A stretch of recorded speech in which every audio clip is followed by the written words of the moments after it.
Assalamualaikum warahmatullahi wabarakatuh. Selamat pagi anak-anak. Ketemu lagi di mapel saya produksi pengolahan komoditas perkebunan dan herbal. Di KD 3.3 ini pengolahan hasil perkebunan karet, kelapa dan kelapa sawit.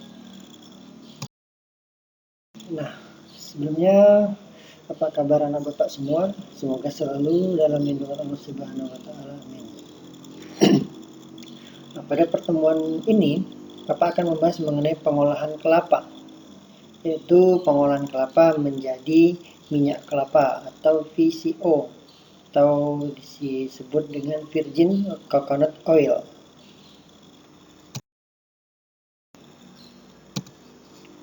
Nah, apa itu minyak kelapa?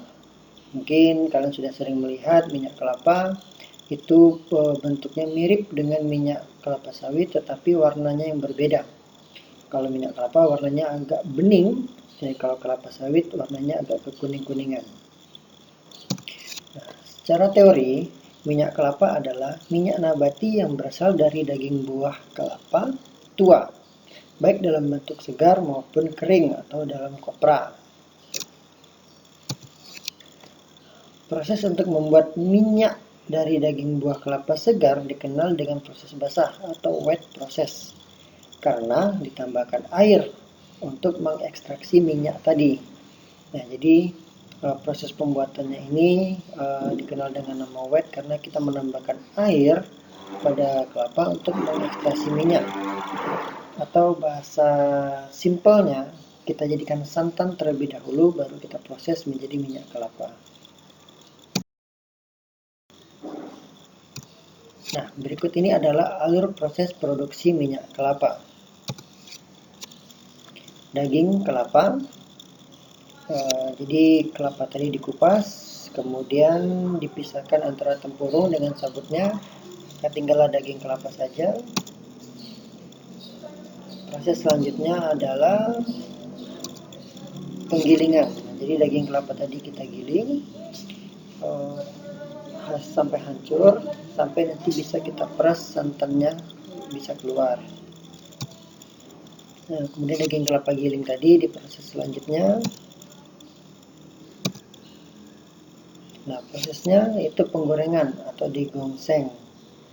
Nah, jadi daging kelapa tadi yang sudah digiling, kemudian sudah ditambah air, kita lakukan penggongsengan, digongseng terus sampai akhirnya terbentuk potongan kelapa panas.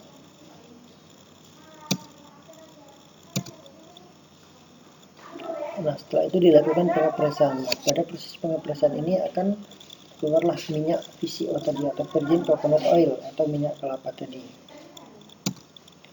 Kemudian minyak kelapa kasar yang masih bercampur antara kotoran dengan minyak murninya. Nah, pengepresan tadi akan menghasilkan bungkil atau katak. Nah, bungkil ini masih bisa dimanfaatkan sebagai bahan pangan lainnya atau sebagai bahan pangan ternak.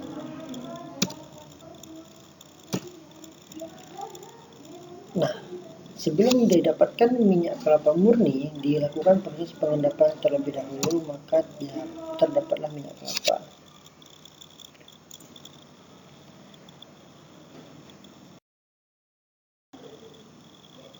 Oke, baik. Selain minyak kelapa, kelapa juga bisa dijadikan sebagai kopra. Nah, mungkin kalian pernah mendengar kalimat kopra. Jadi kopra ini adalah produk olahan selain minyak kelapa atau VCO. Nah, apa itu kopra? Secara teori, kopra adalah putih lembaga atau endosperm buah kelapa yang sudah dikeringkan dengan sinar matahari maupun panas buatan. Melalui proses pengeringan ini diharapkan kadar air putih lembaga dapat diturunkan lebih kurang 50% dari kadar air sebelumnya. Jadi kopra ini kalau kita simpulkan dia adalah buah kelapa yang sudah dikeringkan atau buah kelapa kering yang terpisah dari tempurungnya dan juga serabutnya. Nah, gambarnya seperti ini. Nah, ini adalah kopra yang sudah siap untuk dipasarkan. Nah, bagaimana cara membuat kopra? cara membuat kopra ini caranya lebih simple atau lebih mudah dibandingkan dengan membuat minyak kelapa tadi. Yang pertama, pengupasan sabut kelapa sampai kelapa tinggal tempurungnya saja. Jadi dikupas sampai tinggal tempurungnya saja. Kemudian buah kelapa tadi, ya tinggal tempurungnya tadi, dibelah menjadi 2 bagian. Kalau bisa sih sama besar belahannya, karena untuk memudahkan pada saat proses penjemuran atau proses pengangkutan. Nah, air kelapa tadi ditampung dalam bak penampungan. Tujuannya apa? Supaya air kelapa tadi tidak menjadi limbah, karena kita tahu air kelapa tadi jika kita alirkan ke tempat pembuangan, maka dia akan menimbulkan bau yang tidak sedap. Atau kalau kalian pengen mencoba mencium baunya, silakan kalian pergi ke tempat orang pemerah santan. Nah, di situ ada air kelapa, nah seperti itulah baunya. Maka diletakkan di tempat bak penampungan untuk mengurangi polusi udara. Nah, kemudian yang ketiga, pengeringan pendahuluan. Nah, buah kelapa tadi yang masih melekat pada tempurungnya tadi, itu dilakukan pengeringan sesegera mungkin. Kenapa? Karena tadi kan kondisinya masih basah, itu bisa akan menyebabkan pertumbuhan jamur.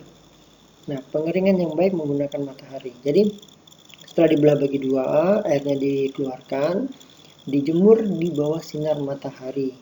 Lakukan sesegera mungkin. Karena yaitu tadi, takut terjadinya tumbuh jamur. Nanti kalau sudah tumbuh jamur, maka kualitas kopranya akan menurun atau bahkan tidak bisa dibuat menjadi kopra karena sudah tumbuh dengan jamur. Kemudian setelah dikeringkan, lakukan pelepasan daging buah. Buah yang masih melekat di tempurung tadi dilakukan pencukilan dengan pisau yang tebal. Jadi buah tadi dicungkil supaya dia terpisah antara daging buah dan tempurungnya. Nah, nanti daging buah yang tanpa tempurung tadilah yang disebut dengan kopra. Kemudian proses selanjutnya, daging buah yang sudah terpisah dari tempurungnya dilakukan pengeringan lagi untuk mengurangi kadar airnya dengan menggunakan sinar matahari atau tradisional.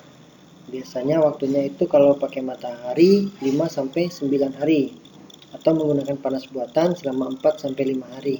Nah, ini ada kelebihannya masing-masing. Mungkin di semester lalu kita sudah membahas mengenai pengeringan tradisional atau pengeringan konvensional atau pengeringan buatan. Nah, kopra telah selesai diproses dan siap untuk dipasarkan. Nah, jadi inilah tadi proses alur produksi pembuatan kelapa, mulai dari minyak kelapa, kemudian kopra yang terakhir. Nah, baiklah anak-anak Bapak, cukup sekian pertemuan kita hari ini. Semoga materi yang Bapak sampaikan hari ini mampu dipahami dan bisa menjadi ilmu yang bermanfaat buat kalian. Baik, saya tutup. Wabillahi taufiq wal hidayah. Wassalamualaikum warahmatullahi wabarakatuh.